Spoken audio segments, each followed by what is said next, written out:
প্রিয় দর্শক দেখতে পাচ্ছেন আমরা ইতিমধ্যে একটা দোকানে আসছি। এখানে আমরা পুশ করব।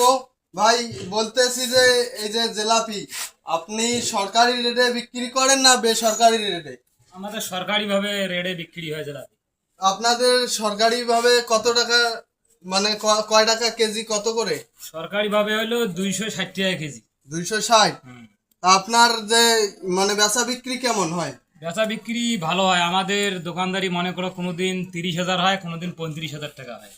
30-35 হাজার টাকা। জি। বা আপনাদের দোকান তো আমি দেখি অনেক ছোট, এত বেচা বিক্রি অনেক, তাইলে তো আপনারা সারাদিনে অনেক তাইলে বিক্রি করেন। হ্যাঁ, আমাদের বিকেল বেলায় বুল্লার হাটে মনে করো এই যে বাস হাটের দিকে এদিকে লোক হয় বেশি। বাহ, মাশাআল্লাহ। আমাদের আপনার দোকান যে খুব সুন্দরভাবে চলে। আপনার দোকান এত সুন্দর চলে, এটা শুনে আমার ভালো লাগলো।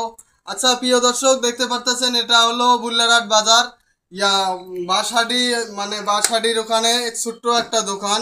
এখানে বেচা বিক্রি ভালো হয় প্রায়। ইনি বলতেছে যে দোকানের মালিক, ইনি বলতেছে যে প্রতিদিন ইনকাম এনাদের আসে বেচা বিক্রি 30 থেকে 35 হাজার হয়। আপনাদের যদি ভালো লাগে ভিডিওটা শেয়ার করে দিবেন যেন সবাই দেখতে পারে, আর সবাই চলে আসবেন বাঁশহাটির কাছাকাছি। এখানে ছোট্ট একটা দোকান আছে, এখানে সবাই চলে আসবেন যদি জিলাপি নিতে চান।